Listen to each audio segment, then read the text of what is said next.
Svi veliki ciljevi se ostvaruju sa prvim korakom, ali u ovom slučaju sa prvim skokom. Da bi savladao skakanje sa štrikom, moraš prvo savladati skakanje. Kod skakanja je najbitnija stvar da ne ideš i ne nabijaš stopalima prema naprijed, jer to zdravstveno nije optimalno za dugoročni život. Isto tako kada skačeš, nemoj gledati prema podu i na taj način tvoje tijelo nema dobar centar mase i nećeš moći iskontrolirati stopalima ono čemu bi stopala trebala služiti, a to je skakanje. Kod skakanja trebaš lupiti pod sa svojim stopalom i imati što manje kontaktno vrijeme i odmah zategnuti stopalo. To se u atletici zove aktivno stopalo i funkcionira na sljedeći način.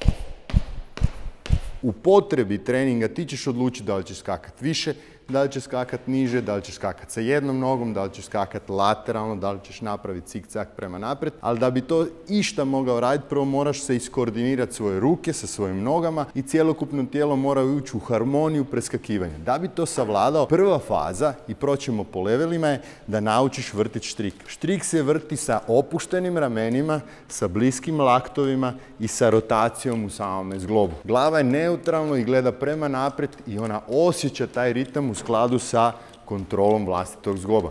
Kad si savladao vrćenje štrika jednoručno, jedna ruka, druga ruka, tada ćemo savladati koordinaciju skakanja, tako da skačeš u isto vrijeme kako rotiraš štrik. Prva faza je da zavrtiš štrik i napraviš prvi krug.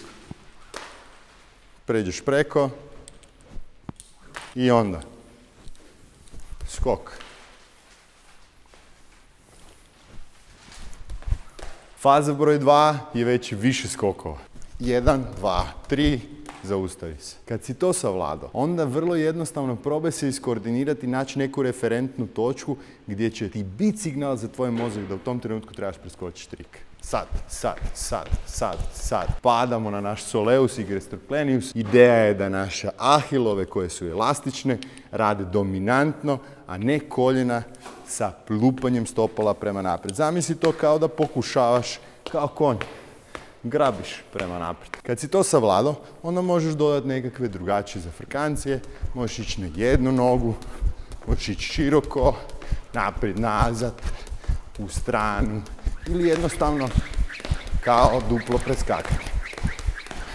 Igra sa štrikom je jako zabavna, za sportaše je izrazito dobar zato što te naučava kako da budeš elastičan i kako da imaš što kraće kontaktno vrijeme sa podom, što će ti poboljšati tvoje trčanje, dok kod rekreativaca drži mozak svježim, jer ovo je jedan super siguran način kako da razviješ svoj mozak i koordiniraš ruke i noge, a mi mozak imamo zbog kretanja, zato je jako bitno da razviješ tu tehniku kretanja. Hvala još jednom kad ste bili sa mnom, nemoj se zaboraviti pretplatiti ili poslati ovo nekome, jer možeš ući u izazov sa svojim prijateljem ko će prije savladati duple preskoke štrika.